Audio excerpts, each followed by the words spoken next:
Hello, this is Mole Man in the morning. Good Mole Man to you. Hello and welcome to Mole Man in the Morning. Good Mole Man ka-chunk. What was the chunk? That was the prison cell closing Oh, okay. around Mole Man. I thought you were going to do a Yeah. Barry White impression. I was getting quite excited. I've got to be honest, I think of these in the moment.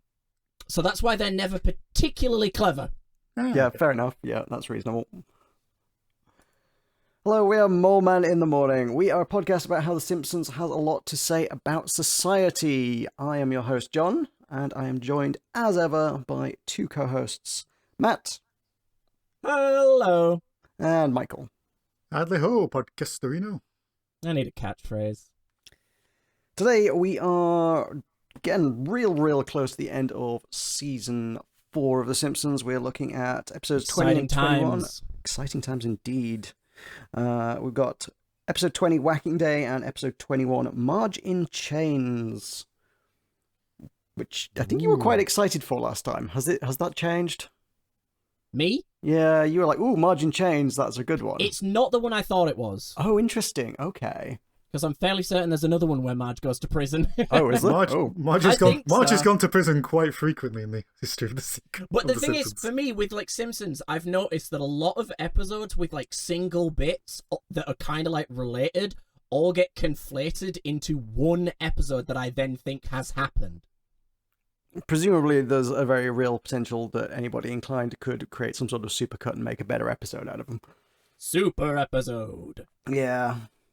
So, yeah, before we dive on into either of these, what are we drinking today, folks? I am drinking Mud Underhead because I Lovely. have it and it needs to be drank. It doesn't need to be drank. You can savor it. You can appreciate it. You don't have to neck it. This is the second glass I've had of it, so I'm savoring it. Fair enough. And also, I have to drink it made it sound more urgent than that. You can also put the bottle cap back on. No, can't. Once you've taken the cap off, it's got to be drank. Michael, what you got? But once I'm going the non-alcoholic route, I have a lovely cup of tea in front of me. Aw. Busy day tomorrow. I think I have, I'm literally down to my last tea bag, so I need to go buy more tea. Oh no, that's a crisis. That's It is the unacceptable true, for like, Britain. British crisis, isn't it? It's Yeah, completely unacceptable. Not enough tea. Yorkshire tea bags are literally the only thing keeping this country together at this point in time. If those stop making it like out into the populace, like we'll collapse overnight. Old people problems compared to Gen Z problems, not Gen Z, whatever, but fucking Zoomers. Gen Z are Zoomers, yeah. When I Zika say I'm Zoomers. running out of tea, and when a Zoomer says they're low on tea, we mean two very different things. I couldn't give a fuck about my tea levels, but my tea levels. What are you drinking, John? I have got Northern Monk's Watermelon Millions Session IPA. I thought you were just going to say watered down. It's 3.4%. It's pretty watered down. Maybe if it's got watermelon in it. That is a good question. I will be honest, I doubt it has watermelon in it. Oh, that's false I doubt advertising. it has water in it. I think it's got some water in it. The ingredients list green and natural flavors. It is green. I was a little surprised when I poured it out to see that it was in fact green. Didn't expect Very the green green. beer. No, no. Make sure it's not just gone off.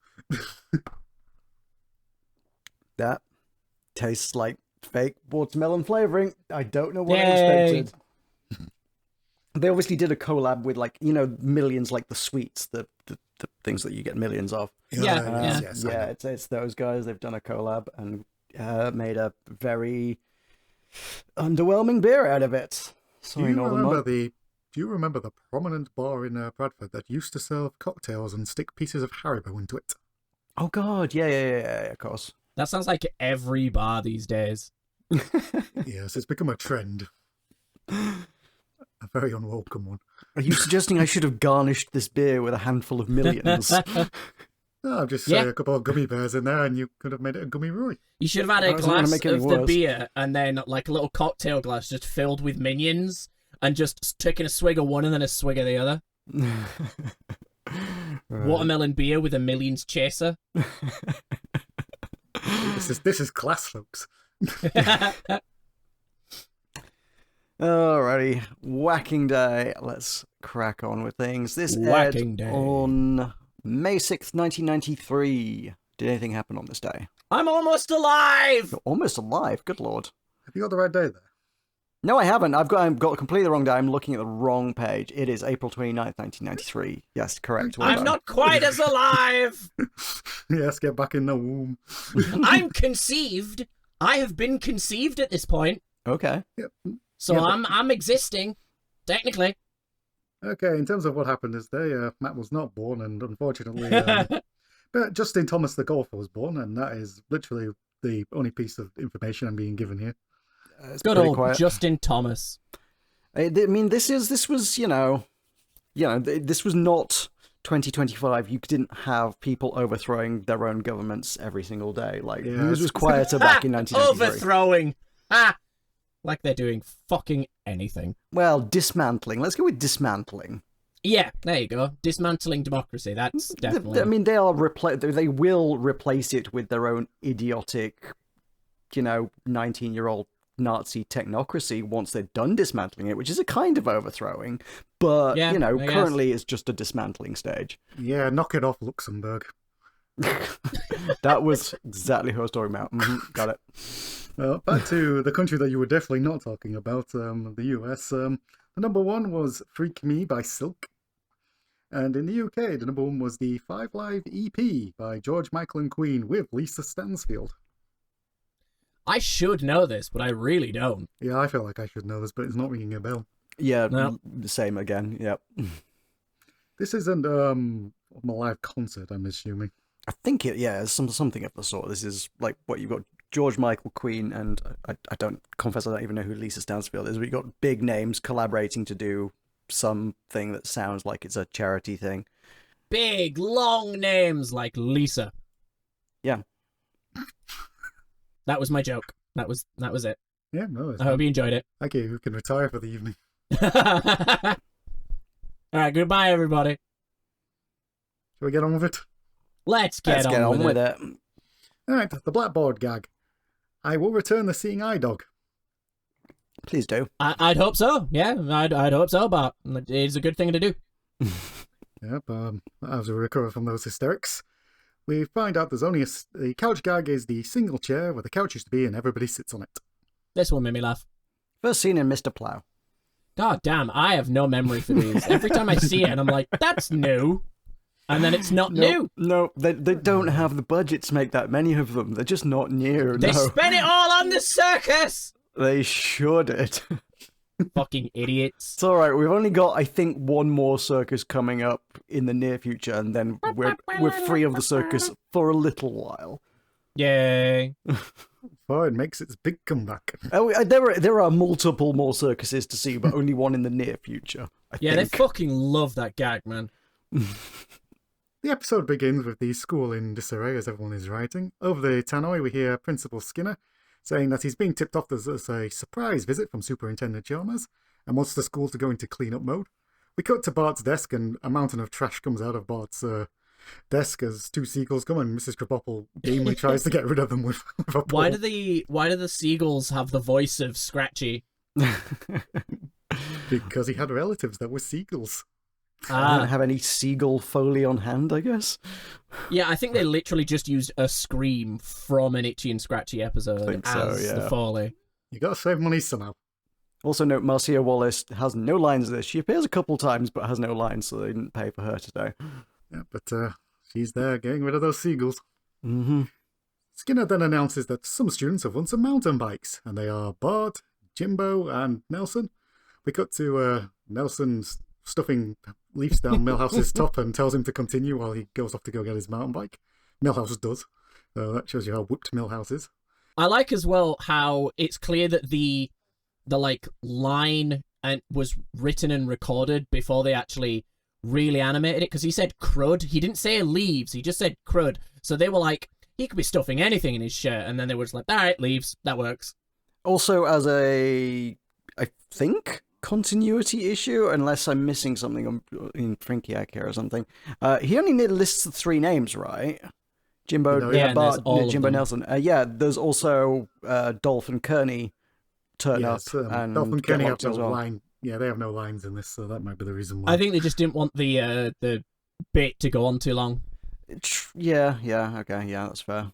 We go back to Skinner, who calls them fools and begins to maniacally laugh before realizing the Skinner tannery is has still like on. the best evil laugh in the whole show, man.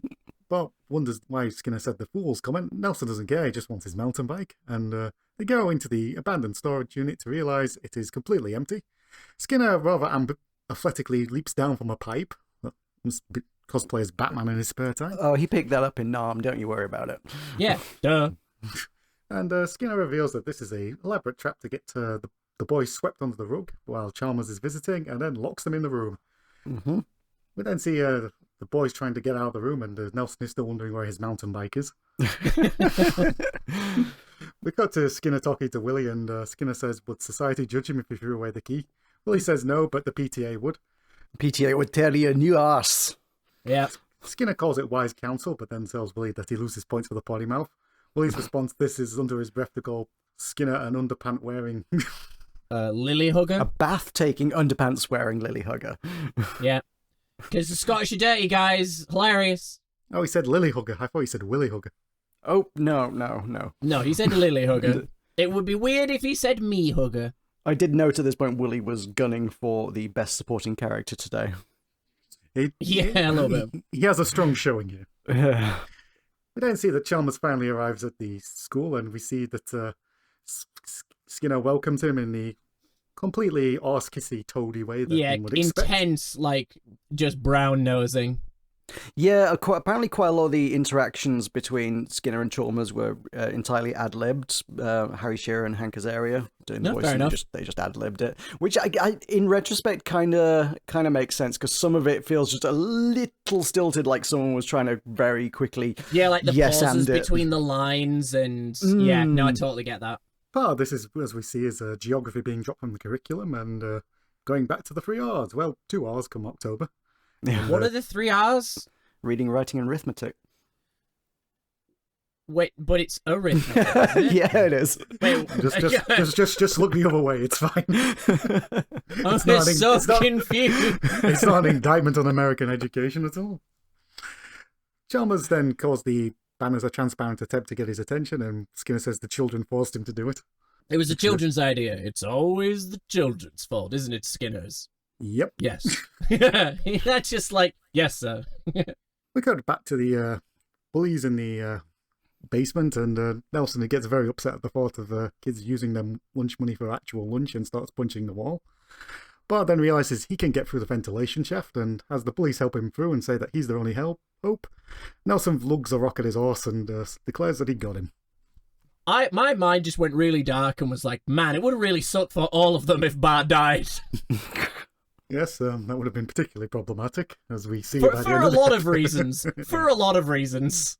Talking about bits where we conflate this with another episode, I thought this was going to go into the bit where Willie has to climb into the vents to get him out, but yeah, Grease me that up, was the woman. dog. So yeah, grease me up, woman. That's the one. Yep, we're not had that episode yet. So No, we'll yeah, get it's to a good bit though. I like that one. We cut to Chalmers getting some jello with a jelly grape in the middle, and Chalmers says he wouldn't like to seem like stone, and Skinner I'm is not very made of stone. and Skinner is very tickled by this. He's having a great time. It's funny because it's a brick and he's not made of stone, Yes. which they helpfully explain. Thank you so much, Skinners. I wouldn't have gotten it if you hadn't. I really appreciate it. We then cut to Willie tending to his tractor, and he says if it was legal, he would marry his tractor. And a voice comments there's No, he said if it didn't go in like against the will of God. We're in And it's total like, I violation don't of think- God's law and make you my wife. No, I don't think God gives a shit, man. You want to marry your tractor? That's fine. I don't think there's anything in the anybody. Bible about marrying tractors. I got to be honest. I don't think that comes up. Exactly. Nah, if it's not in there, it means it's okay.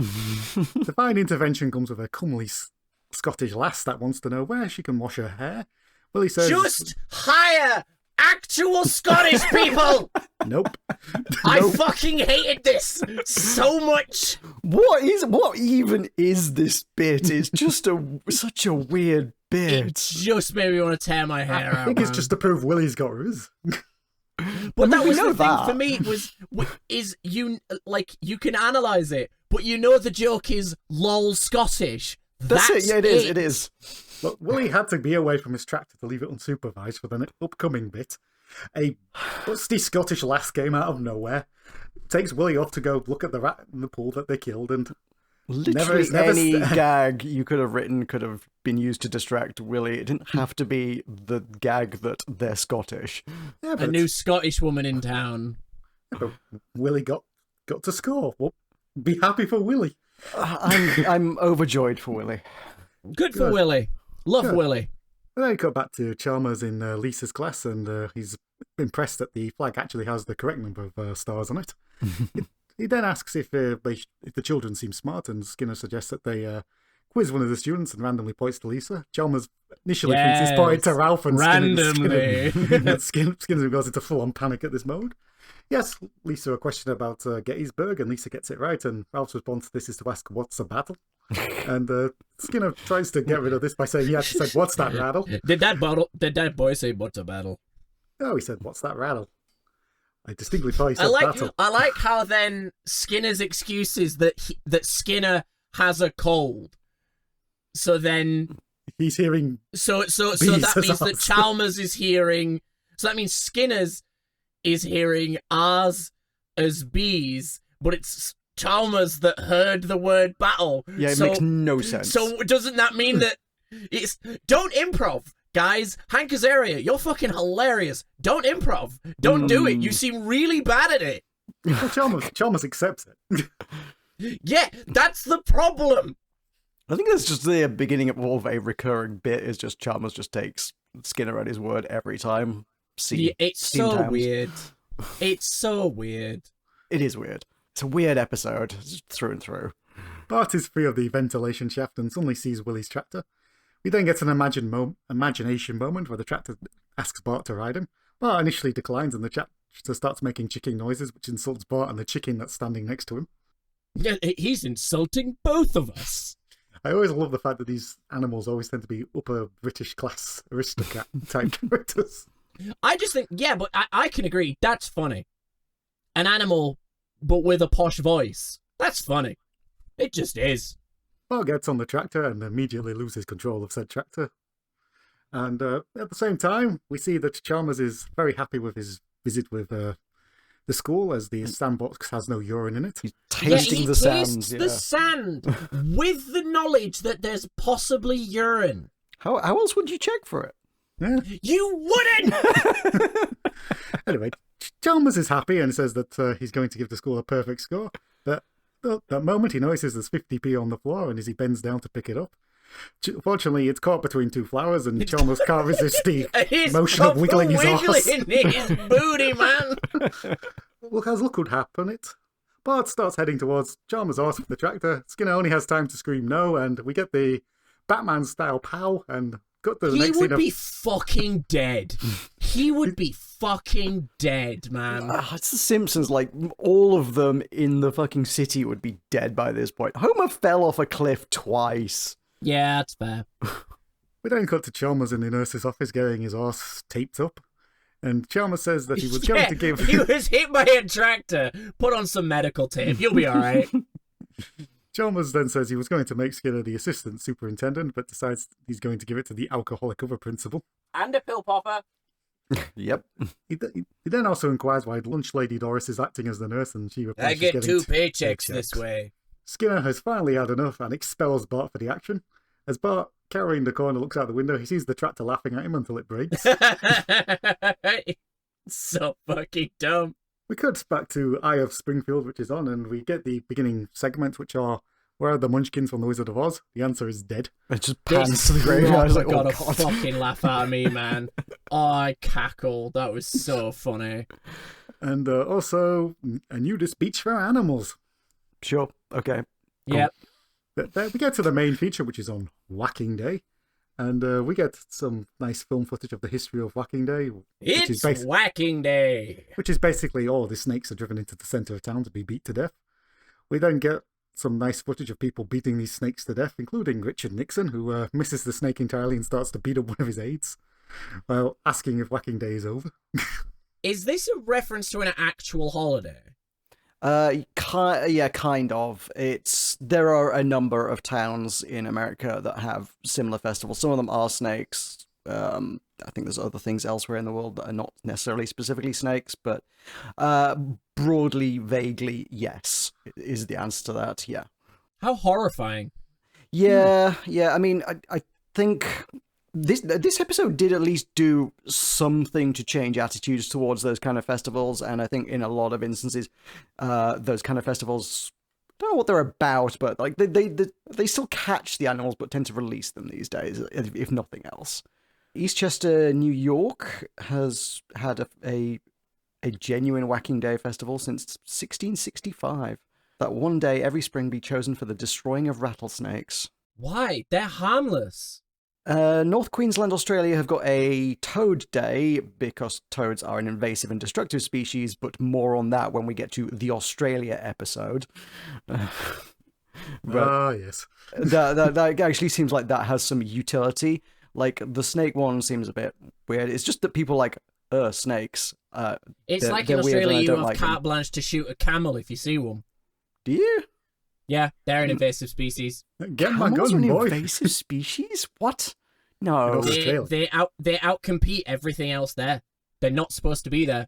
They're not native, and they were brought over, and they're breeding like crazy.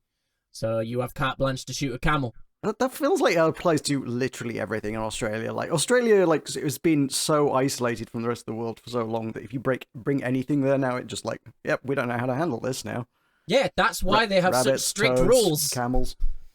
Yeah, the snake one, I think, is just a general human dislike of snakes, that they were like, oh, we don't like them, therefore we're going to call them a pest, therefore let's exterminate them. And yeah, as I say, like, these days it's changed, it's more of a catch and release kind of thing, and let's talk about snakes and have a snake festival, rather than a let's have a snake killing festival, but, you Snake festival! I think a snake festival sounds kind of cool. I'd go to a snake festival. You need to go to Eastchester, New York, amongst other places. Yeah, I'll be the one that starts clubbing them to death and then getting the wrong end of the stick. My other note on this, though, was that it's taken 7 minutes into the episode before they've even, like, touched on the A-plot. This episode just feels really weirdly balanced and paced, because one of my notes in this was, like, why is the B-plot the name of the episode? Because, like, they touch on the Whacking Day thing so little till, like, much of the episode. One of the notes that was on This is a coke-fueled episode. I think that's fair.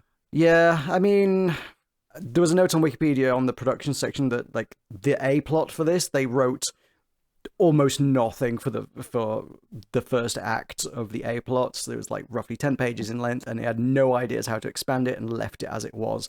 So, like, it's just all... I don't know, is it even a B-plot? It's kind of like a double A-plot, it feels like to me, but yeah, the Bart Simpson...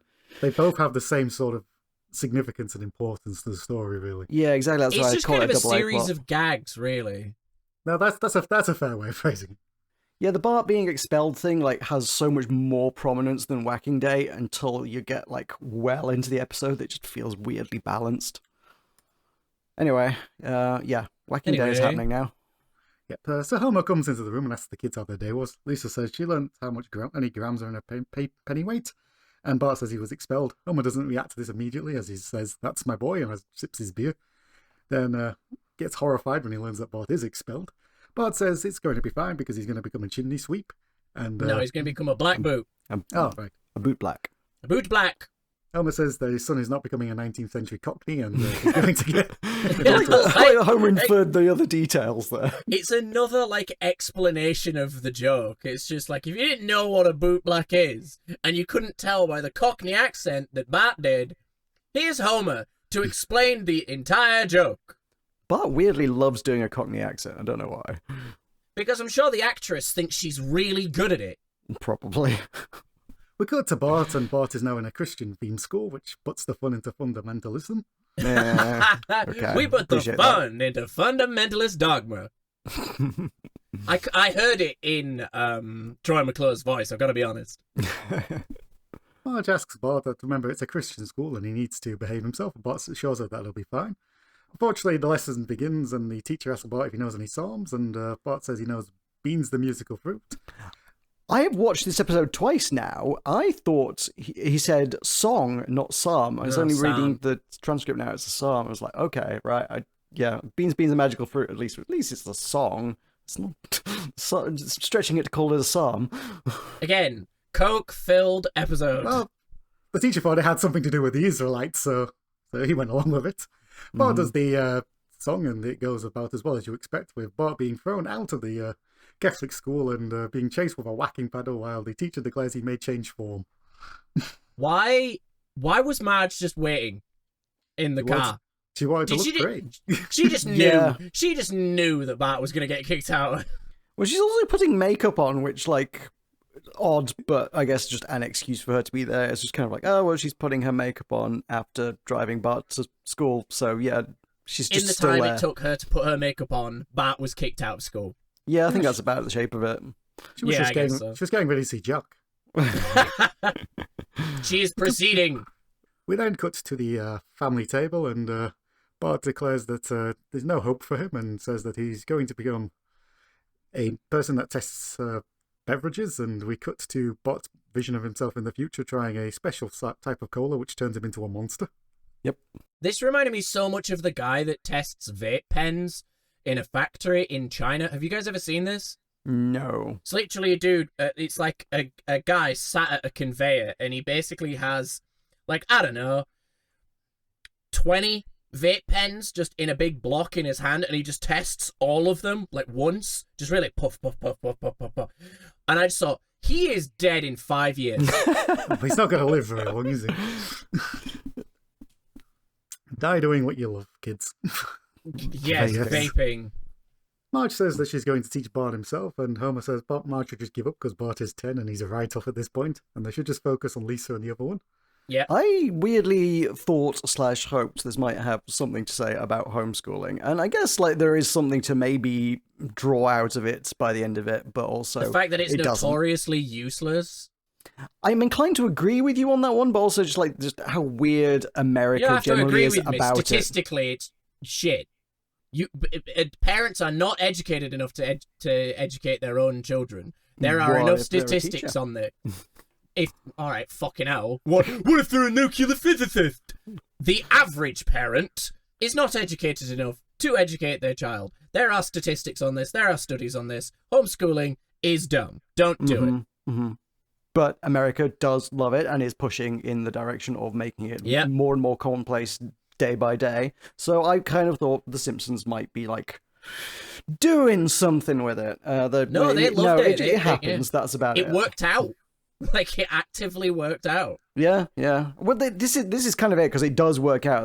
That's as I say, if there's anything to tease out of it in terms of like commentary, it's like The Simpsons is here going, yeah, homeschooling works. Like, he was actually smarter for being homeschooled than he was getting in the public schooling system. Like, if it says anything, is that homeschooling good?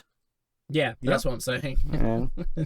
They kind of took the wrong approach. Mm. Homer asks Lisa why she's looking down, and Lisa reveals it's because Whacking Day's coming, which delights Homer. As Lisa says, how can Homer support it? And Homer says, in every man there's a battle between good and evil. We don't go inside Homer's mind. And I am evil Homer. I am evil Homer. I am evil Homer. I am evil Homer. Good Homer is in the ground, and Homer is dancing over him with maracas and in a devil suit. One of apparently Matt Groening's favourite bits from The Simpsons. It's my favourite. Fair enough. Then cuts to the next day, and Bart is relaxing on the couch, mocking Lisa as she has to go to school. And Marge says that Bart needs to be in class in 10 minutes before the bell rings. Lisa look at each other confused, but before Marge reveals that she's bought a bell. Marge is adorable. Marge regrets immediately buying the bell because it scares the bejesus out of them. We then see that Marge does the old introduction of introducing herself awkwardly as Bart groans. We then see that as Marge is in full flow teaching, Bart begins to act up in class, including throwing a paper aeroplane at her, which he ambitiously says it wasn't him. We then see that later on that Marge has invited a guest to speak, and it's Grandpa. Hello, children! Grandpa is talking about World War II, and he goes off onto his story, which is he got caught behind enemy lines and saw out the war posing as a cabaret singer. This spawned so many weird fetishes. I'd like to point out this is the second episode in a row Grandpa Simpson has been dressed as a woman. Yeah, it is. Yeah, so we're getting through this. He's really into cross-dressing, I guess. Grandpa does his best Liza Minnelli, and he's got an admirer in the audience who looks suspiciously like the Fuhrer. And Grandpa tries to... That is not ein Booby! Grandpa goes on to further seduce Hitler until his breasts accidentally falls out, and Hitler is displeased by these turn of events. But I fucking love this bit. It's so stupid. fucking stupid. Das ist not eine Booby is just such a good line. It's just how outraged he looks at the stuff. But questions whether or not this is true, and Grandpa's only answer to this is that he wore a dress in the 40s and they had great designs back then. Oh, they had such designers back then. At that moment, the garage door opens and Homer nearly runs them all down with his car. Pay attention, because you may see this again. Mm-hmm. Oh yeah, well, we had to stretch out the episode. We then cut back to Homer, and Homer's got his new whacking stick out, and every time he swings it, Marge gets more and more aroused as... Marge is straight up the horniest person on the planet. Her really husband is just swinging around a fucking blackjack, and she's getting hella moist. It's a good way of putting it.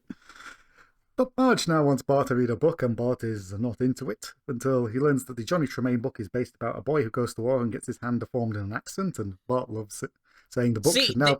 This one moment is the actually only salient, pro for homeschooling. Because parents say it all the time. They're wrong, but they say, I know my children better than teachers. And in reality, they don't really. But they do often know how to connect with their children more. And that's how you connect with Bart, is giving him something that he's interested in that he can then learn through vicariously. And that is the only actual thing about homeschooling that can work. But again, the average parent is not educated enough to teach their children. Well, it works in Bart's case, and we see that Bart is so engrossed in his book, he's not paying attention to Itchy and Scratchy, which was guest directed by Roger Stone and is just the Lee Harvey Oswald reenactment. Oliver Stone. Sorry, wrong one. But we just see that Scratchy gets shot for killing JFK. Random fact of Oliver Stone, because I clicked on his Wikipedia page to find out who he was and why he was relevant. He's done a lot of political films, but also I did note that he also wrote the screenplay for Conan the Barbarian. Yo, get in, Oliver Stone! If you want to know more about his work, see the All for Arnold podcast. Hey, nice. And if you like Bart and you want to learn more about colonial history, take up Marge's suggestion of going to Old Springfield Town. Again, what doesn't Springfield have? It covers every basis. At the same time, Homer comes back into the garage and nearly kills Bart again. Yep.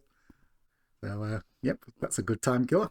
Then also see some more time killed with Lisa watching on as Homer does his best Bruce Lee impression and goes full ninja on multiple. This got me again. But one of the things I was thinking about was, does this mean that Homer set up a spring wooden snake in his neighbour's yard? Yep. Yes, it does. Because that's Flanders' garden, right? Yeah. That's Flanders. Because Homer has never been one for respecting Flanders' property. Also, I just realised this. That side of the fence, so essentially if you're looking at the back of the house, the left side of the fence is the one that Flanders is always on. But by where Flanders' house is, it should be on the right-hand side, right? But it flips back and forth. They use whichever fence is convenient. So again, what did we say? That Springfield is in Portugal? No. It's in the null dimension. It's in non-Euclidean space, guys. Lisa once again appeals to Homer to abandon his lustful vengeance against snakes, but Homer says that everyone bottles up their anger and releases it in small periods of bursts, like the time he punched out the referee. I would say I don't think Homer's the lustful one. That's Marge, but go on. Sorry, I was trying to make it work. We then cut to old Springfield town, and we see that interviews for the village idiot are happening, and an overqualified idiot is sent away, rather sadly. I played Panic Idiot number 2 in the Poseidon Adventure. I would love if that was real. I would love it if they actually got that voice actor for that. That would be the best bit. That's a lot of effort for a throwaway joke. That would be... I could see them doing it, but it would exactly, be a lot of effort. That's why I'm saying it, is because I could totally see Simpsons doing it. It's like if you actually looked this guy up, he did play Panicky Idiot number 3 in the Poseidon Adventure. I am now, unfortunately, going to have to look at the IMDb page to see if there is a credit for Panicky Idiot number 2. We also cut to seeing Barney is passed out on the street, and Marge thinks he's playing the town drunk, but instead he's actually playing the governor. I'm the governor! We then see one of the tour guides explaining about a standoff at the fort where they were told to give the captain up and everyone will survive, and the tour guide confirms that they did this, and the fort is called Fort Sensible. And how? That's why it's called Fort Sensible. We then see that there's another presentation happening, and they talk about Jeremiah Springfield being at Fort Ticonderoga, and also he was founding Whacking Day at the same time. Bart points out that that is not possible, and we see the panicked tour guide cut to the main communications area where they say kick him out before the jig. I love the camera coming up out of a little pot, just like... We then see them get kicked out, but told to go to the gift shop on the way out, which always makes me laugh. We then cut back to our friend Apu, who says that he's hidden a snake in the store, and that the first person to find it will get a free squishy. This sees Apu get his shop. Anyone else see this gag coming before Apu even started talking? Yeah. Yeah. The store unsurprisingly gets smashed up, and Apu says he should have put more thought into his promotion. Yes, you really should have done, Apu. We see that the Springfield cops are shooting target practice at the paper snakes, but don't have Homer's accuracy as they completely miss. Yeah. Just shoot the light bulb out, yeah. Just had to get a really quick, cops incompetent gag in, as always, which I appreciate. Fine. I'm fine with it. I'm okay with it. Yeah, I support it. More of those, please. We also cut to Lisa now with Evelyn Joy, who's reading out a Bible passage about snakes being whacked, and says, even God himself endorses Whacking Day. Lisa has to see the passage, but Evelyn Joy goes, no. No. We then cut to Whacking Day itself actually getting underway, and we begin with a nice little, hymn going on. A Whacking Day song to the tune of O Tannenbaum. Yeah. Yep. Oh, Whacking Day, oh, Whacking Day. I was expecting to reuse the gag of the kid having his balls drop mid-song. Gotta be honest. No, we just get a very beautiful solo about how the snakes will be pulverized. Yeah. Oh, yeah, what is it? Their tainted hearts will pulverize.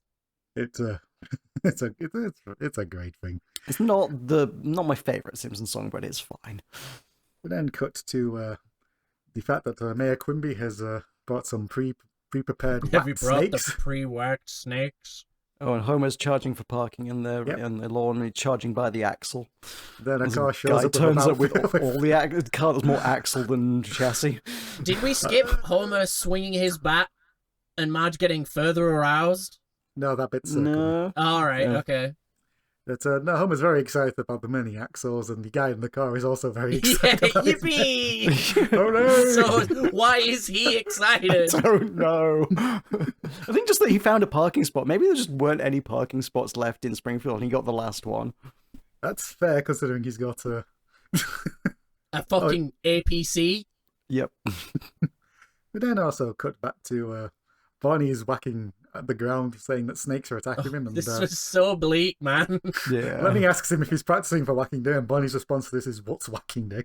No, I don't. There was something about this. I don't know why, but this one gag just didn't land for me. I was just like, "Oh no, Barney, my baby." We then cut back to the erotic adventures of Homer and Marge, and oh god, yeah. And Homer asks Marge, I'm uncomfortable. I'm uncomfortable. I'm uncomfortable. I'm uncomfortable. Homer asks Marge if he should go slow or fast, and Marge still tells him to go slow then fast. Lisa once again appeals to Homer not to do it, and Homer says, if I'm in the mob, I can influence decisions before he goes off to get his If giant I'm part of cowboy the mob, I hat. can help steer it in wise directions. And then goes off and gets his giant novelty hat and air horn. Just the picture of Homer grinning with the hat now. It's pretty. This is great visually. It's wonderful.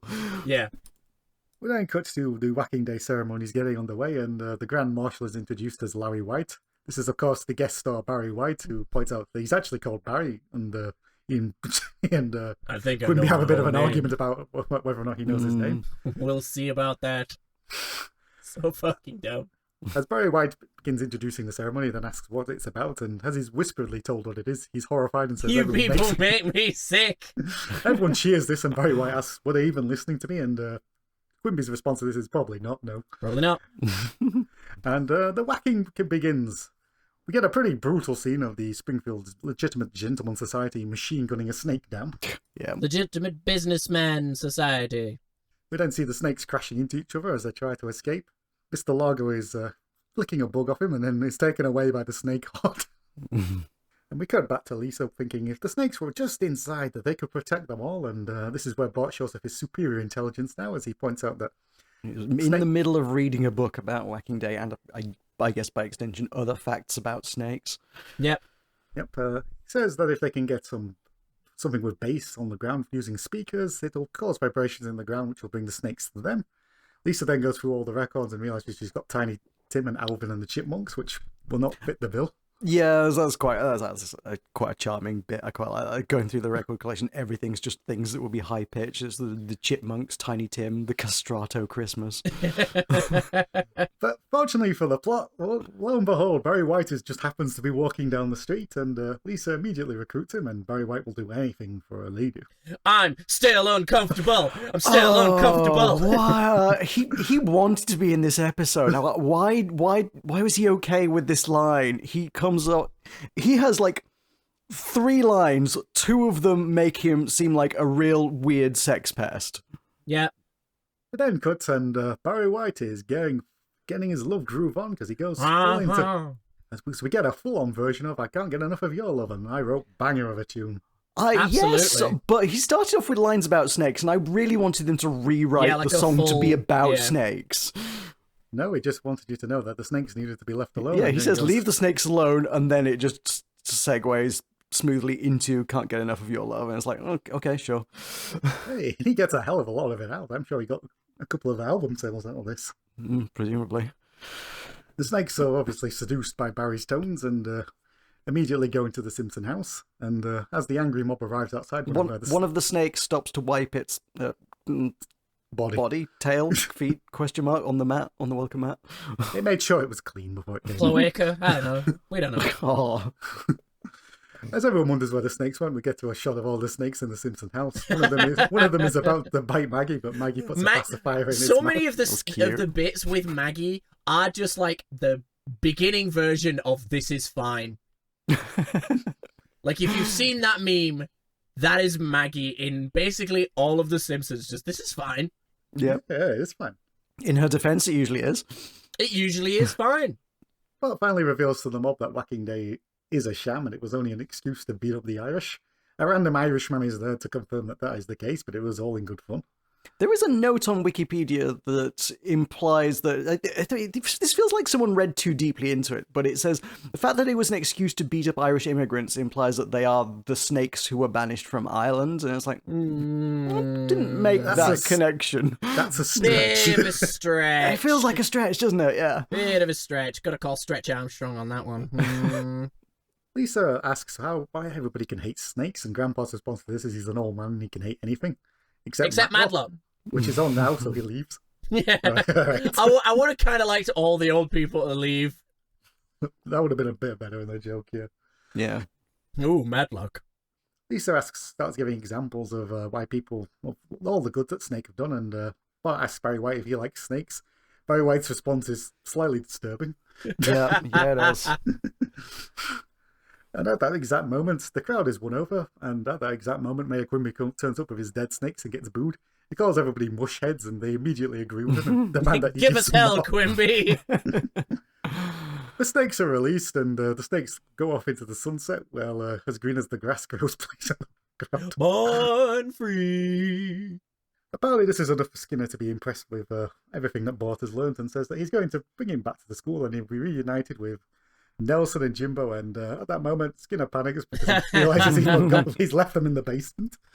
We then see that the boys are in the basement. Kearney has grown a beard, and they've come to the realization they bully for attention, and we see them hugging in their counselling session. At the same time, we see that Skinner and Willie are rapidly making their way up to the school with a pile of mountebanks. I didn't notice he'd grown the stubble. No, that's new. I just like Skinner clinging onto the top of the mountain bikes. It's just so needlessly epic. Skinner says that if they give them the mountain bikes, they won't get sued. Willie asks what happens if they're dead, and Skinner says they'll ride the mountain bikes to Mexico. And freedom! Willie chuckles and agrees, but says he's going to turn Skinner in at the first both. Mexican Simpsons theme plays as they ride past the school with the bikes. And the final little gag I liked.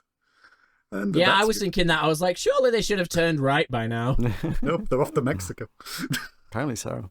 What's the first toll booth anyway? And that's your episode. It's a fun episode. Yeah, and say very, very strange. I didn't know Barry White was that much of a sex pest, I'm going to be honest. Opinion of Barry White gone down. Didn't know he was into snakes like that. Look, he's the walrus of love. Well, I mean, haven't you seen the slithery form of the snake? A lady My snake. darling. Can't get enough of your love, baby. No, it's a banger of a song, and I found. Oh, it's funny. a brilliant song. It is.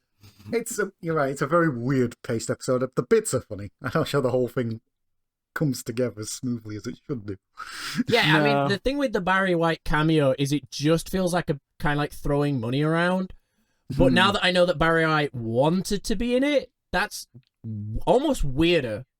I imagine he got paid well for being on it. Oh yeah, also, absolutely. Yeah, I think he wanted in. Yeah.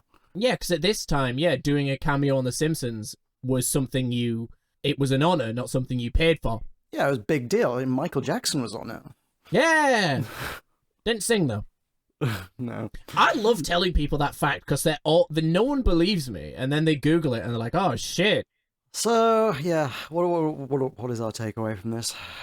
I said, like I said, it's a fun episode, lots of little gags here and there. It was just kind of like very cocaine fueled episode. There was no real. It was almost like a clip show that wasn't a clip show. It was just gag. Okay. So I gave it a horny Marge out of Homer. Consistent. Oh, fair enough. Yeah. Okay. It was, in fact, an episode of The Simpsons. I gave it a pleasing taste, but with some monsterism out of Homer. That's quite good. I giving it a sexy snake out of Homer. It's not what I No, want. don't explain. No, we don't need to. We know what you mean, Michael. We know what you mean. We know you have phone calls with Barry White. We know. It's all good. We get it. It's okay. You're in a safe place. Well, he's been dead 25 years, so that's going to be a I know, that's why it's really impressive. To be fair, if he's in the ground, there might be some snakes. And then still hanging out with him. Finally, Barry, we could be together. Oh, yeah. Can't get enough of your hugs, baby. I apologise for the estate of Barry White. I think we've crossed some lines here. Please don't sue. And Nate Myers gave it 4 out of 5. 4 out of 5 is kind of bold, but it's a Nate Myers definitely has better taste than the last guy. Yeah, he's more on the money than David B. Gralk ever was. Did it have much to say about society? I don't think so, other than the fact that some people don't care about the origins of a holiday. They just want an excuse to be loud and excitable, kind of like St. Patrick's Day. It was ironic to me or coincidental that there was an Irishman in the episode, because this did remind me so much of St. Patrick's Day, a holiday that realistically no Americans have any right to celebrate. They just do so that they can get drunk and have a day off work. Yeah, I think that's true of many places, but yeah. Happy St. Patrick's Day tomorrow, folks. Is it really? Yes, it is. Wait, no, what? It is, yeah. It's St. Patrick's Day tomorrow. It's the 17th, isn't it? Oh, I mean, if I play my cards right and get this edited, I could get this out on St. Patrick's Day, in which case I will edit this out and you'll look incredibly correct. You should. Well, you need to get it out before the day before Yes, St. Patrick's Day. Yeah, well, yeah. Okay, so if you don't get that out there, I went a week early, and I apologise. If not, hey, I'm psychic. If this bit is in, then that means that John didn't get it out in time, and they've left this bit in. Well, maybe I'll just leave it all in anyway. If you're not hearing this bit, then it is the day before St. Patrick's Day, and what I'm saying you're not hearing right now, so I could say anything. You smell. Got him. Hey, you're looking forward to editing this, aren't you, Jim? Great. It definitely had also a bit of a thought on sort of mob mentality. Like other people have observed that. It's like the fickleness of crowds. Do they love snakes? Do they hate snakes? All it takes is Barry White to tell them, no, it's fine. Don't leave the snakes alone. And Homer thinking that he's like important enough to be able to steer mob mentality. Yeah, but that's just Homer. Yeah, I feel like there's other people like, well, like things won't get out of hand if I'm there. Like I can make sure that people are sensible and rational in a mob. Ah, yeah. I'll listen to Barney. Yeah, and then obviously we've kind of touched on the homeschooling thing. Obviously, Bart, it plays out in a weird way because like Bart clearly does extremely well being homeschooled, but also then because of how well he does, he goes back into public schooling. So that where Simpsons can reset to 1. I know, but like given the circumstance, surely we want him to stay in the environment where he's thriving. I agree, but TV. Yes. Yep. But yeah. I can't argue with that, but TV, yes. But TV, that was my excuse for most of my high school years. I think just accept defeat and move on to the next episode.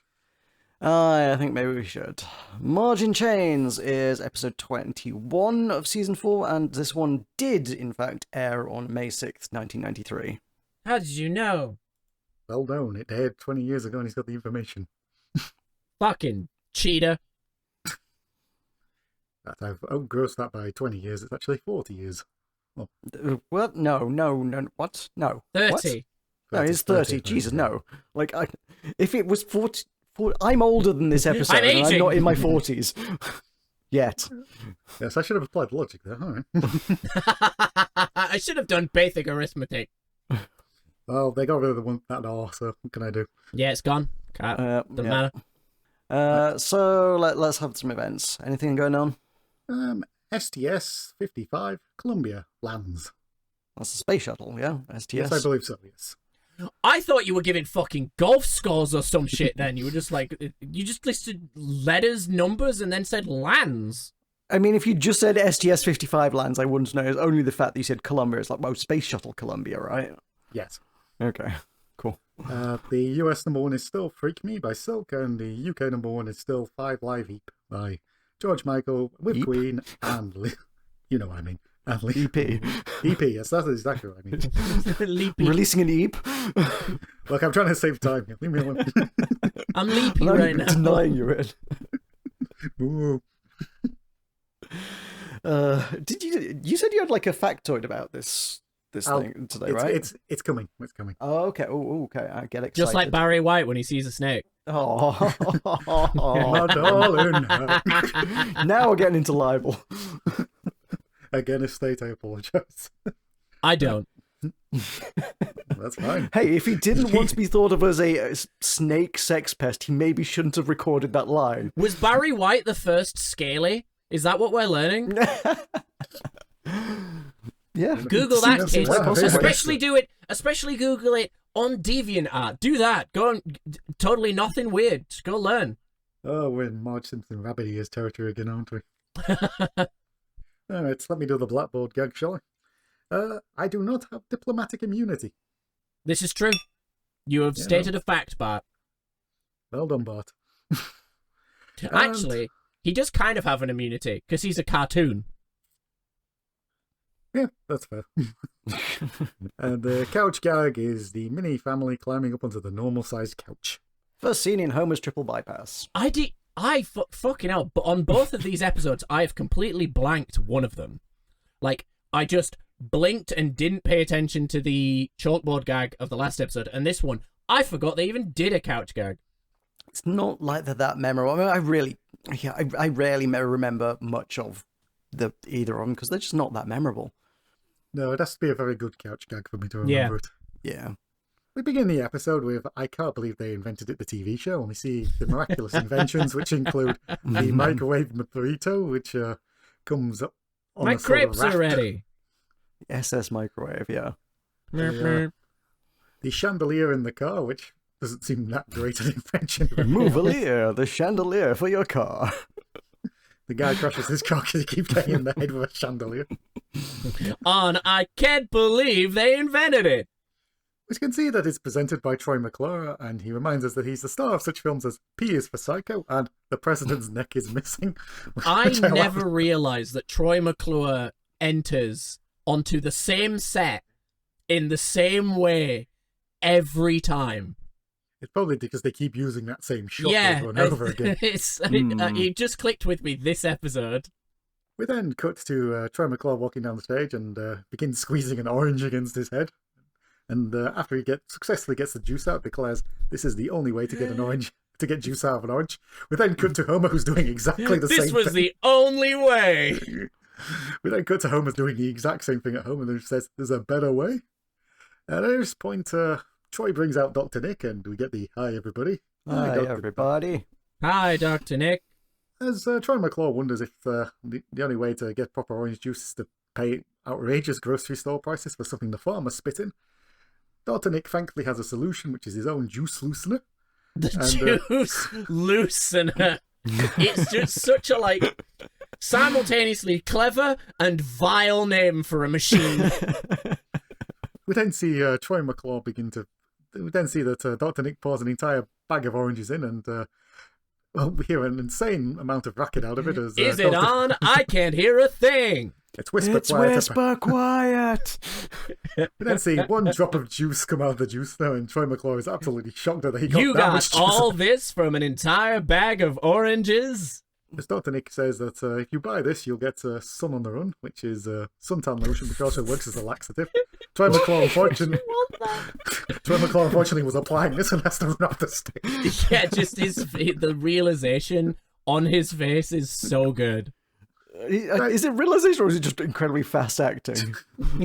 But then cut to Homer in a panic, trying to order his juice loosener, saying if he orders it, he'll lose weight and actually We'll get chest pains from answering the phone.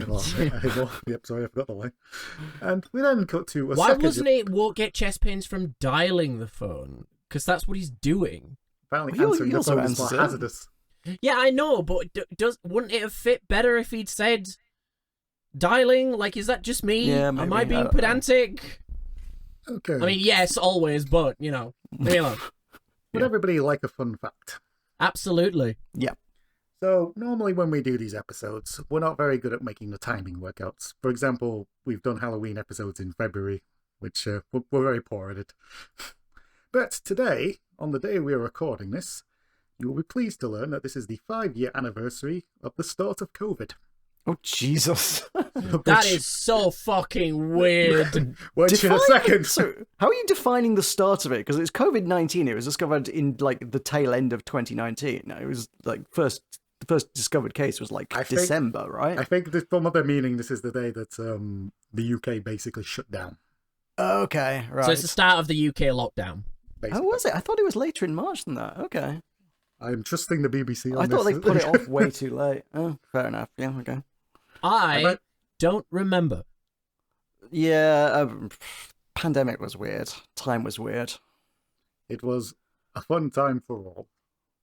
Except, Sure everyone whose was. social life was destroyed and the people who died. Yeah, but loads of VTubers gained a career. I had moved to the other end of the country. Everybody suddenly wanted to hang out online all of a sudden. My social life was better during the pandemic because suddenly everyone was like, hey, do you want to play Sea of Thieves? And I was like, yeah, all right, yeah, sure. We can't leave. We going back to The Simpsons, we see that we're in Osaka, Japan, and we get a poorly dubbed scene of two co-workers. We see the start of the COVID pandemic, yes. As the co-worker thanks his assembly line worker for not telling the supervisor he had flu, and the other guy feels he has a shattered pelvis as they both laugh and then laugh off. I loved the bad dubbing, though. That was so The good. dubbing's great. Then cut to 6 to 8 weeks later, and we see that Homer has his juice loosener, and as he opens the box, a cloud of He's green... literally attacked by the flu, man. Yep. At the same time, we see that the same fate is befalling Principal Skinner, as he complains that it's going into every single orifice of his head. Get another special hug ready. I don't like Skinner and Skinner's relationship. With his Makes mother. me uncomfortable. See Patty and Selma give each other a gift at the same time and both get attacked by the virus at the same time. We don't see that the virus has formed sentient form and can stop at traffic lights. Before it sneaks up on Chief Wiggum, see Chief Wiggum panic, throw his hot dog at it, and start shooting at the virus. And then throw his gun at it after only firing 2 shots. Before it... Well, the bullets weren't working. This is fair. Maybe the gun will. Yeah. We then see that he basically gets caught. And then we cut to Kent Brockman saying that the Osaka flu has taken over Springfield, and we cut to Arnie Pie in the Sky, who obviously has the flu himself, and this leads to him being sick out of the helicopter. We then cut to the unfortunate Otto, who is beginning All right, son. I thought he was talking about something going around and around and around. I thought he was just dizzy from watching something out there. I thought that was made him sick rather than the flu. Yeah, he was sweating when he said it. I think it's both, yeah. I think it's meant to be that he's kind of feverish from the flu and then saw cars going around and around and around and around. And that kind of brought on a vom-vom. Maybe, yeah. Fortunately, at this exact moment, Otto is sunning on the roof, and we just see the shadow of the sick coming towards him. Give me what you got! Well, it does. We then cut to Bart. His temperature is normal, and Marge is about to send him off to school, and Bart says, try it one more time. We then cut inside Bart's body, and we see that his defense immune system decides to just shut down and let the virus take over. All right, time to make some pus. As pus making is happening, we see that Bart is gone. I don't like that Michael said that, John. Well, it's a fact of life. Deal with it. As pus making is happening, it sounds like something you'd hear in a documentary at school. We then see that Bart is watching the Itchy and Scratchy cartoon, where Scratchy, deciding he wanted a free tonsillectomy for some reason, gets his entire well, when organs it's pulled out. free. Gets all his organs pulled out. He jumps out the window, eats the brick and his entire organs to get it back in before he falls on a cactus. Then just lands on a fucking cactus. I will admit I laughed out loud when that happened. I laugh at most of the Itchy and Scratchies, but that one proper got me because I was just like, I really was like, as he was like swallowed, just like, okay, so where's it gonna go from here? He's like, say, oh, cactus, of course. Well, in my memory, I thought he hit the ground. That's how I remember this cartoon going. So Yeah. when he landed on a cactus, I burst out laughing. That's more funny. Because it's basically like 2 frames. He's falling, then impaled on the cactus. There's no like movement. He is just cactus. And I don't know why. There's something about the suddenness and abruptness of it that really got me. The cartoon is then interrupted by the mayor's office announcement, and Quimby is telling us that he's cancelled his vacation to the Bahamas to stay in Springfield. Unfortunately, at that moment, we see the pan out of the fact that he is in the Bahamas, and a steel drum comes across the screen as Get that steel drum out of the mayor's office. Yeah, this is another, like, there's a bunch of bits in this episode. This is another one of those bits where people point to this episode as being weirdly It's so prophetic. prescient. It's weird. Yeah. Like, the amount of politicians who just, like, did not obey pandemic rules. No, because the rules don't apply to them. Also, the particularly more, even more noteworthy, I guess, is if you remember that time it snowed in Texas. And Ted the Cruz, governor just completely, Ted Cruz just fucked he off. just fucked completely off, yeah. Oh, he had no choice. Yeah, well, quite. Then cut to Burns, and Burns says he's going to show Smithers his germ-free, completely sealed chamber. He opens it up after multiple hidden doors, and we see that Homer's just sat in One there of them eating a with Mr. Burns' face on it. An outraged Burns asks who the devil it is, and Quickly, Homer's think of a lie. brain My says, name "Don't is worry." Mr. Burns. Homer's brain says, "Come up with a good story," and Homer announces himself as Mr. Burns. I don't know why this reminded me so much of my name is Mr. Burns. I believe you have some letters for me. Yes. It's the same kind of energy. Yeah. I didn't remember, like, I have seen this episode a lot. I should point out, like, this is one of those episodes I had on VHS, so I've seen this episode a lot. So a lot of it didn't really land as laugh out loud funny for me just because of the sheer repetition of it. But I did not remember Homer in the with the sandwich, hermetic man. booth with the sandwich. It's like that really got me when the door opens. There's Homer just sat there eating a sandwich. Yeah, because I was just expecting like a sort of callback to the earlier bit, like the door opens and then the flu comes out of the thing and attacks them like it has done with the boxers. So because I was so expecting that, just Homer being in there was so good. Then cut to Dr. Hibbert dealing with an angry mob. Fun fact, the building that he was in is actually named after him, which I did not know. Was it? I missed that. It was the the Hibbert Medical Clinic. Crowd are demanding a cure, and Dr. Hibbert Why says, would this be Springfield's responsibility? Like, this would be a government-level problem. Like, why are they asking Dr. Hibbert to do anything? Because it makes a good gag. And Fair. Mayor Quimby is in his office. But TV. Dr. Hibbert reveals that the only thing he can recommend is bed rest, unless he could give them some placebos. The crowd panic and say, "Where are the placebos?" and just turn over a random Maybe truck. they're in that truck. The truck is filled with killer bees, which attack the crowd. One guy eats the killer bee and says, "Hey, I'm cured," and realizes he isn't. I'm cured. I mean, ow. And once again, there were Asian giant hornets in Washington in May 2020, and it was a big deal at the time, if you recall the giant hornet thing. Oh, yeah, I remember this. Yeah. So once again, what reality are we are in? Not the darkest timeline, just the fucking dumbest. What is our timeline? I mean, not necessarily as prescient because, like, apparently there was a lot of media attention on killer bees in the late 80s and early 90s. Yeah. So, I don't know. This is just current affairs for them. They weren't necessarily predicting pandemic insanity. No, but I know just the fact that there were Asian killer bees in Washington is dumb enough. We go to the Flanders house, and Rod points out that Todd seems to be speaking in tongues, and Ned reveals, nope, he's just delirious from the flu. Oh, I like this. Yeah, I pray for the day or whatever he said. I pray for the day, but I'm afraid he's just delirious from fever. Like the fact that Ned he just speaks tongues. That's just a language that he understands. He's like, yeah, okay, yeah, no, unfortunately, no, it's not going to happen. But I like what he's saying. It's like, okay, cool. Todd wonders what they did to bring this plague on themselves, and Ned wonders for a moment before he remembers he laughed at a dick joke on Married with Children, and this is what has brought on God's wrath with thunder. And he says that the network slogan is true: if you watch Fox, you're damned for all eternity. Having watched Married with Children, I am fucked. It was a great show. It was very fun for its time. The Simpsons was on Fox at this point, right? Wasn't it? So Yeah. I believe it was, yeah. So it's on the same network. Part of a grand old tradition of taking jabs at the network, yeah. We then cut to Marge looking hell stressed out as she's having to deal with the family's multiple demands, which includes Bart asking for Flintstone's chewable morphine, which is not a thing. Homer wants her to come and change the channel for him, and because he's afraid he's going, because he might miss Sheriff Lobo. And Grandpa wants a bottle of bourbon, which Marge says he can't have fluids after 3 p.m.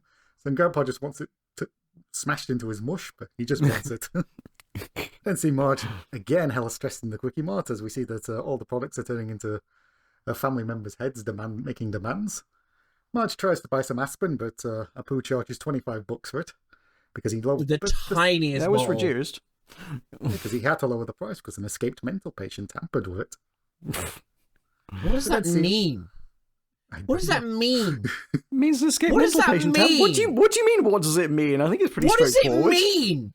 It means that it would have cost Marge more money if the mental patient had to tamper with the bomb. That's the joke. He was What are you not getting about it?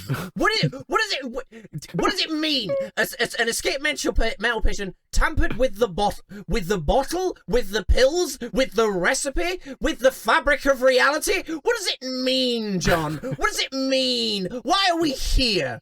That is a subject for a different podcast. You need some aspirin. All right, I'll go Well, it'd spend be 25 quid on it. As Marge reluctantly pays and leaves the store, we see the alarm go off, and Apu very sarcastically goes, "Oh dear, it seems to be a mistake." Then asks Marge to stand next to the side of police height chart, so he measures her at 8'6" with her hair. He then asks Sanjay to go help Marge with her bags, and also says something in Hindi, which I'm suspect.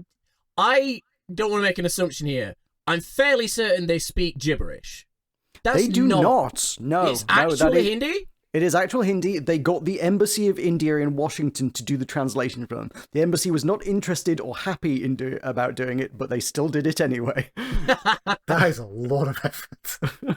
Sanjay goes and helps Marge, but then he notices that there's a bottle of bourbon in her coat, which he throws to Apu. Apu is rightly outraged by Marge's forgetting to pay for the bottle. Mrs. Simpson. And Marge reluctantly admits so, and then the police show up. But this is the weird thing, is like Marge's whole reaction implies that she actually did steal it. But why would Marge do that? Like, it's just odd. Like, she never even at any point says, I just put it in there by mistake. She just says, oh, yeah, Piers, I did. And he basically just admits to thievery. I mean, I think there's kind of the shame of setting off the alarm and probably an element of stress and Christian everything. guilt over it. Like, at the end of the day, she did put it in a pocket and she did walk out of the store with it in a pocket and didn't pay for it. I think the way she's rationalizing it is, shit, that was theft. Might not have intended to do it, but it was theft. I guess so. We then see that the police have arrived and Chief Wiggum wants Marge to come out with her hands up and 2 cups of coffee and some air freshener. Basically, he wants some shopping done for him. And something with coconut on it. And something with coconut on it. Then cut to the next scene, and Homer and Marge are outside Lionel Hutz's office, and Lionel Hutz says I can't believe it's a law firm. Yep. And Lionel Hutz says as part of a deal, he gives them a smoking monkey, and Lionel Hutz is very touched by this. He's very excited about it, man. As Marge shows no interest in the monkey, and it goes in the drawer with the others, which made me laugh. The drawer of monkeys all smoking is great. There's Lionel Hutz is confident until he sees the name of the judge, which is Judge Schneider. Marge asks if that's bad, and Lionel Hutz says he accidentally ran over his dog, and Marge then goes, really? And Lionel Hutz reveals that you have to replace the word accidentally with repeatedly, and the word dog with son. That's just fucking dark, man. Holy shit. What's the joke? I repeatedly, i.e. intentionally, ran over his child. What's the gag? Lionel Hutz is not a very good person. That's what the gag is. I guess. I think so, yeah. Homer says he'll have a chat with Apu to see if he can get him to drop the charges, and we cut to Apu and Sanjay having a full-on celebration. This isn't racist. It's just fucking weird. Like, I wouldn't watch this and say, this is racially insensitive. It's just fucking strange. Yeah, it is.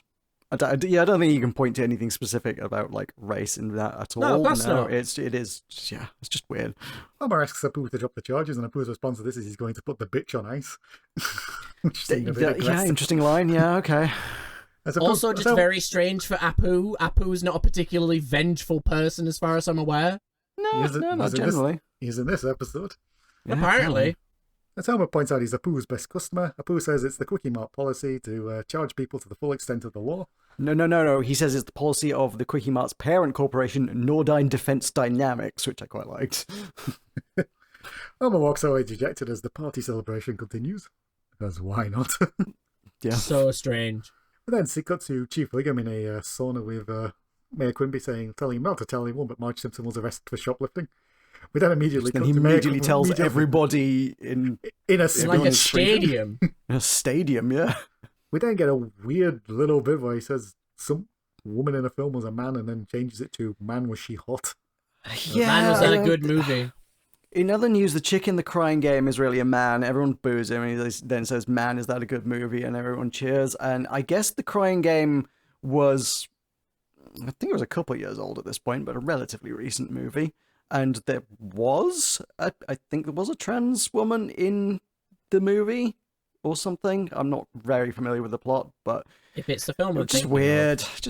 Like, this is 2 episodes back to back where most of it is just like, this is weird. We're just throwing bits in. They are just throwing bits, yeah. They're running out of running the clock out on the end of the season. Yep. Little bit. Speaking of throwing in bits, we then cut to the Flanders house and.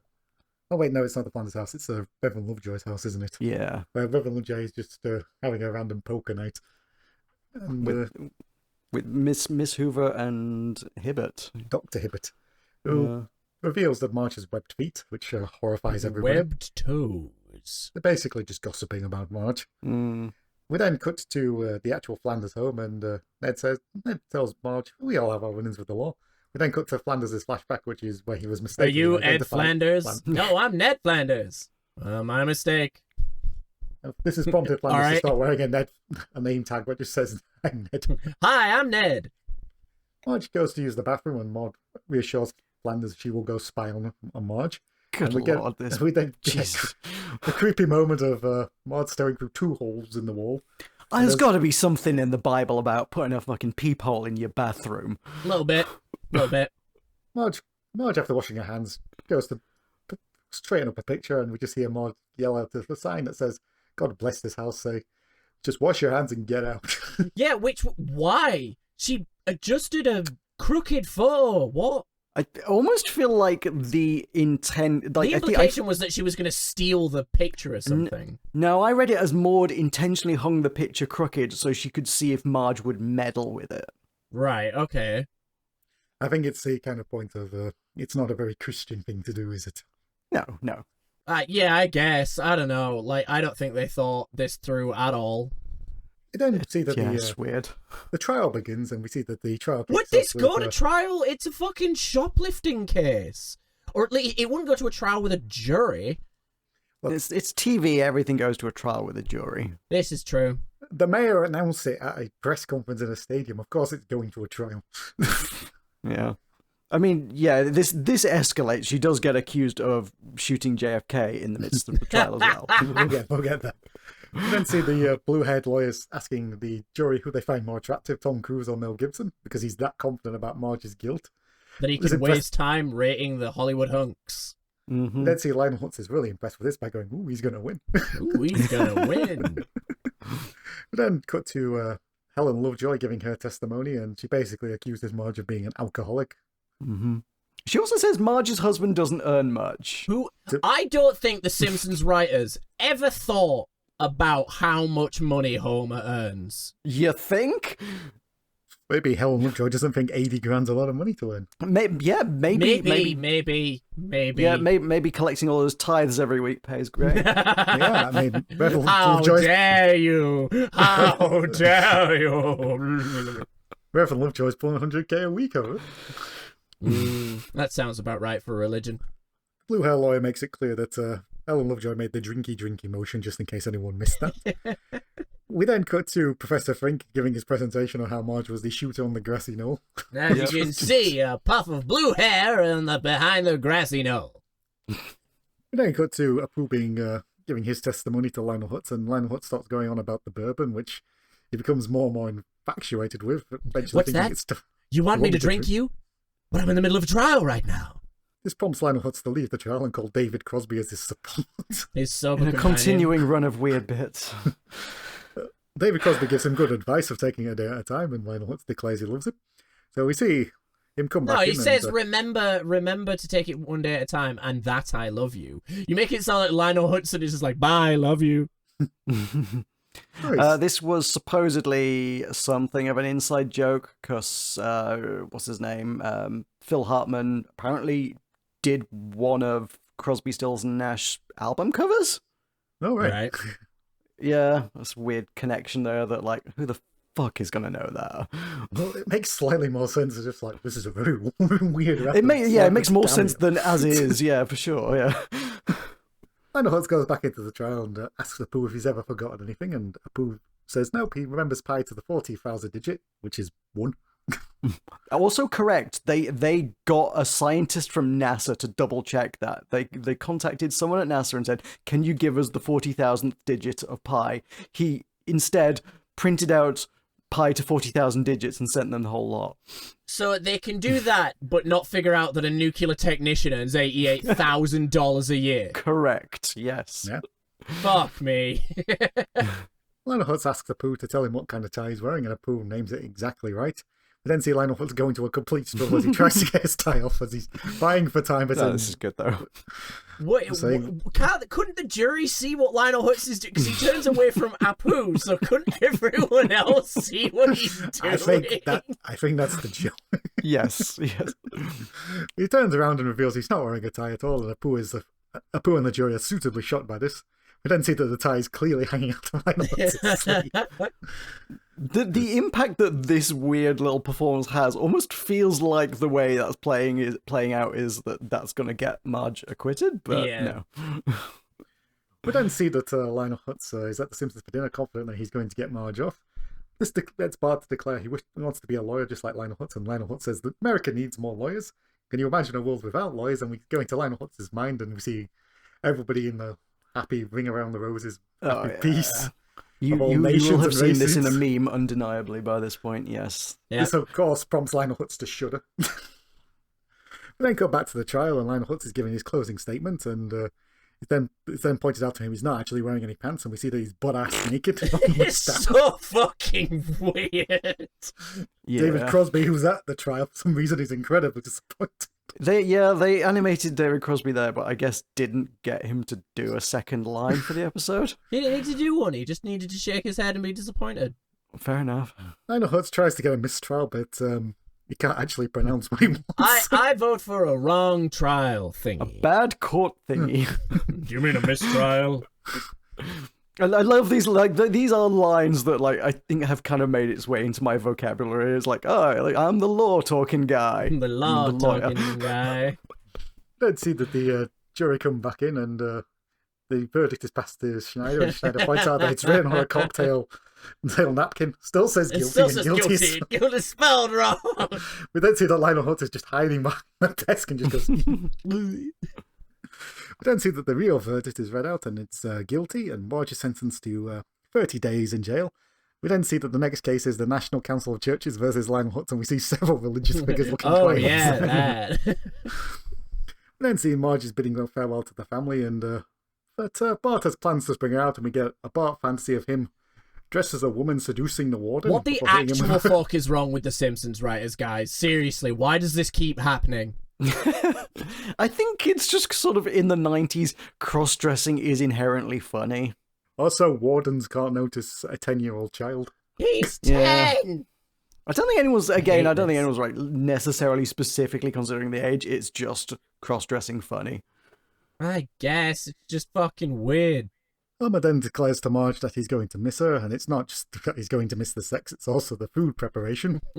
before it does become a bit more sentimental. He says all these stupid-ass things before saying something very loving. It's very funny. That he'll miss how she makes him feel like the luckiest man in the world, and then we see that Marge is taken away. Apu comments to Sanjay that the squeaky mark is now safe and secure. We then cut to Snake stealing the entire store. Oh, store. I'm taking this thing to Mexico. I would argue Apu got what he deserved of this. Absolutely, fuck Apu. It then cuts to Marge being taken to her cell, and we see that Springfield's women's prison, which is a prison for women, is the tagline. I like the tagline. That's the most that can be said about Springfield Women's Prison. It is a prison for women. We then see that Marge introduces herself to her new cellmate, and her name is Phillips because she killed her husband with a Phillips screwdriver. I think he deserved it. Yeah, probably. Marge is impressed that she doesn't have to cook her own meals, and Phillips asks if Homer never cooked for her, and we then get the flashback of Homer's attempts to cook, which were to serve a fish that was still alive, before absolutely struggling with the lobsters. Fighting with the but, lobsters. To give him credit, he was trying. He's just an idiot. Yes. Yeah. He should have killed the lobsters before trying to put them in the pot. That's the better way. We then see Tattoo Annie walk past, and we get a very unsettling back tattoo reveal of it actually being a folding. Why me worry? Tattoo Annie's tattoos. Why me worry, guys? Why me worry? Yep. John, as someone that is currently getting tattoos, would you consider a folding? I don't think I can do that with my shoulder blades, but if I don't think anyone can do that with their back. I don't think they can. I think you just need to work out more. Take up some weights. John, if you get why me worry, I'll get why me worry. No, you have to get the other one, and then... How does that work then? That we have to one person gets the before, the other one gets the after. We bend space so that we can merge to make the words or something. Yes, why are you being unreasonable about this? No, you get half of it on your left butt cheek, I'll get the other half on my right butt cheek, and then we could just stand cheek to cheek, and then it says, why me worry? That's a 90s sitcom, isn't it? Cheek to cheek. Yeah, I think so. Probably isn't. We cut to the family, and Homer's trying to cut back on any form of cleaning, which is that the kids aren't going to use plates, they're just going to eat over the toilet and drink out the faucet. He also declares that Maggie will walk around naked and free so they don't have to use diapers. Nature will take its course, man. Lisa thinks that if they just work together, they can keep the house clean, and 10 minutes later, the 10 house minutes is an later. absolute 10 minutes. disaster. Yep. Which includes an alligator now being in the house. Yep. Why not, eh? Then see that the kids are complaining that they're running out of clean clothes, and Lisa wryly comments that she's been wearing the same red dress forever. Yeah, get it. Homer says there's loads of clothes in the attic, and we then see him come down in Marge's wedding dress. That fits him. It's Actually, a perfect fit to be. it would fit him because she was pregnant. Oh shit, yeah. Oh, yeah, yes, that makes sense. I'm a genius. They then cut back to Bart with his lunch at school, which is just a packet of sugar and a baseball card with peanut butter on it. Nelson comes over and goes, "Oh, hi, your mum's a jailbird." Bart then points out that Nelson's mum is also a jailbird, and they immediately Right. bond and become Let's friends. play. Then cut to the kids visiting Marge, and Marge notices that Homer's wearing an old Halloween costume, and he's dressed as the devil. He's evil again. Homer. Evil Homer's back. I just like how it's the typical like Homer shyness thing of like, Homer, is that an old Halloween costume? No. No. Homer sadly does not have any maracas. This is probably why the family stare at him awkwardly for a sec. Yeah. It's like, where are your maracas, you fucking idiot? Then cut to Bart giving Marge the update of the alligator is stuck in the toilet, so they don't have to feed it. But then cut to Grandpa trying to attack the gator with a plunger. He's also mocking it, well, but unfortunately his teeth fall out at that very moment and the gator gets the nibble on them. We then cut to the sex trailers. Marge horny as ever. Horny Marge. But Homer wants to go easy, they can just hold hands and talk, but Marge full-on pounces him and knocks the trailer. Trailer slams to the floor. It's very good. I love it. Marge is fucking feral, dude. Hey, Marge wants some. We then cuts to a bake sale taking place, and but it falls flat when the customers realise that Marge's marshmallow treats aren't for sale. So take that, Helen Lovejoy, you bitch. Yeah, fuck you, Helen. Then see that the $15 short of the Lincoln statue, and so they have to go for the next best thing, which is a statue of $15 on a town's fucking arts budget. Like, oh my god. We then see that we get the statue of Jimmy Carter. The crowd are not happy, declaring Jimmy Carter is history's greatest monster. What did Jimmy Carter do? He built houses for people who needed them. That's all I really know about him. I don't know a lot about Jimmy Carter. I gotta be honest with you. Apparently his Bit history's before my greatest. time. Yeah, but only just recently died, R.I.P. Oh, yeah. Yeah, because I remember the pictures now. Yeah, Trump was the only person who didn't put his hand on the heart at the funeral. Yeah, I mean, Cunt. I always felt he was president earlier than I tend to think of him as being, because like the fact that Yeah. he died recently, and America tends to mostly only elect like septuagenarians. I assumed he died a long time ago, and every yeah. time he pops up in like, oh, here's all America's past presidents, and Jimmy Carter's still around. I'm like, oh, okay, he must have been fairly recent, but Yeah, no, he did no, a lot he's of just like humanitarian work after his, even after his presidency and stuff. I remember someone saying like he wasn't perfect, like no president is. Pretty much all of them have committed war crimes. Well, but, I think in recent times we can reflect that most presidents were probably better than we gave them credit for. compared to the last like 4, yeah. famously also sold his peanut farm when he became president, so to I avoid didn't say conflicts of penis. I mean, I I am will vote president whichever now, I president no longer sells need his this. penis upon upon being inaugurated. But yeah, no, it's interesting that like he had standards and was like prepared to like avoid conflicts of interest. Where contrast with today, Yeah, but still, history's greatest monster. apparently. Absolutely. What a dick.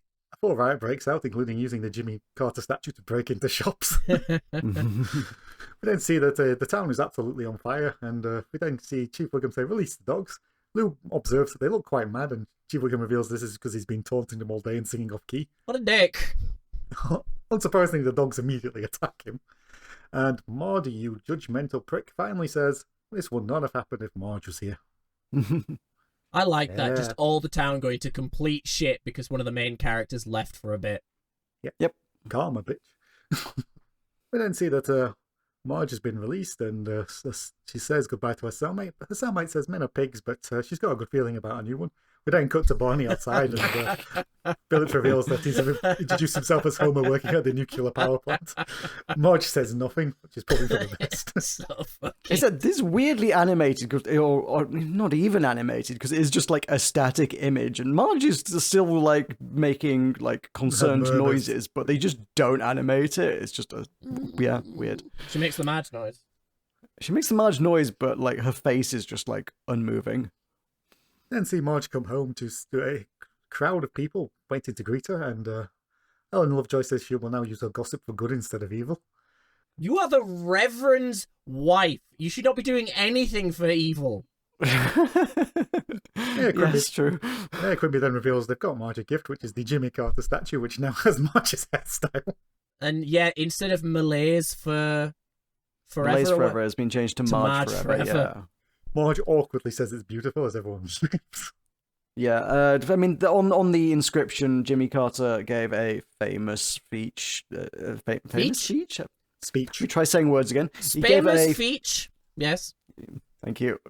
He gave a famous speech known as the Crisis of Confidence speech, but most people call it the Malaise speech, so that's kind of what that is. I guess that's what people associate with Jimmy Carter, is just malaise. Man, you be like a perfectly average, if not good, president, and you get mocked for life. You commit war crimes, and everyone can just focus on the fact that you were the first black president. I mean, what the fuck is America, man? Yeah, true. The episode ends with Jimmy Carter having been turned into a sort of like terror ball thing, and we just see them get hit in the face with the terror ball as the episode ends and as the American national anthem plays. How many of us here got hit in the face with a swing ball, tennis ball? I don't recall it. No, I don't think I got so. hit in the back of the head. I don't think I hit directly in the face, but I got hit like in the side of the head and stuff. I've been hit by balls, but I don't think I've been hit specifically Mike, by we don't need to talk about your personal life. Hey, you leave my Barry White loving. Can't get enough of your balls, baby. That's a very different song. A better song is what it is. That's definitely a lawsuit. I apologize. What did we think of the episode? Great, very strange, but great episode. Also weird. Yeah, another weird one. It's weird in context now. Things have happened since. Yeah. The prophetic nature of it is interesting. I don't think it is anything more than any kind of coincidence. It's a coincidence, but it's... Yeah, absolutely. It definitely feels like a fever dream that was cooked up as they were writing it, but who gives a shit, you know? Because I really liked this episode. It's a great episode, but it was just so, like... There was no thought to this. They just kept, like, writing and yes-anding. It almost feels like a creative writing episode. Like, they were just like, never erase anything. Just keep writing until you've got an episode, and that's what we'll publish. It was very strange. Yeah, I mean, for an episode that was ostensibly about prison, like I felt like they dwelt on the whole prison part of it surprisingly lightly. We get 2-3 very, very brief scenes.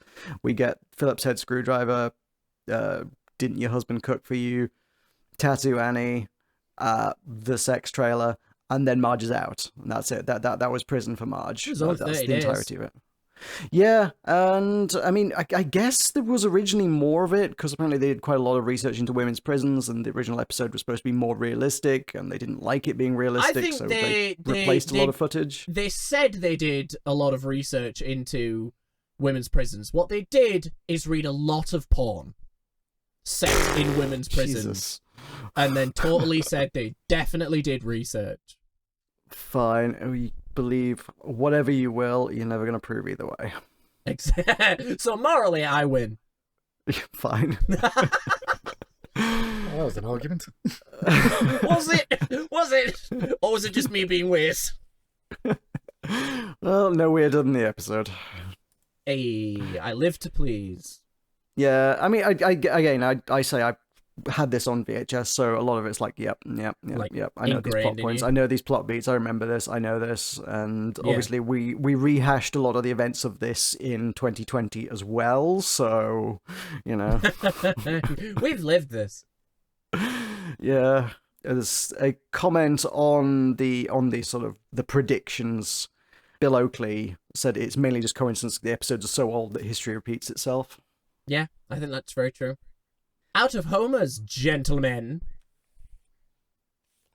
You want to go first? I gave it a Tattoo Annie out of Homer.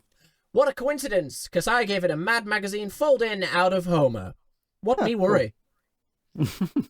I gave it a Juice Loosener out of Homer. Ooh. You got all of that out of a bag of oranges. Yeah, you got all of that out of a slightly questionable script. You got so much memorable. You got all that out of a week on cocaine? Wow. You got all that out of a research on women's prisons and the budget to hire David Crosby. On an in-joke that nobody will get. Because Simpsons, we all know, never makes weird references. Nate Myers gave it 4.5. It's a very good episode. It's a great episode. Yeah, absolutely. Definitely fun. One of the highlights for me of recent episodes.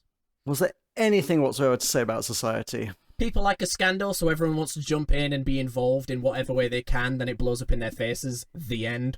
Yeah. Yeah. Feels like they had opinions on Jimmy Carter. Weird ones, man. Leave him alone. Al Jean said he didn't like Jimmy Carter, but would still have voted for him over George W. Bush. Everyone should do that. Boy, this is George W. Bush Sr., not the one that we might be more familiar with. Yeah, wasn't George Bush Sr. actually, like, not terrible? I don't actually know. I know very little about American politics. No, George W. Bush would be junior because the senior was George H.W. Bush, right? Yeah.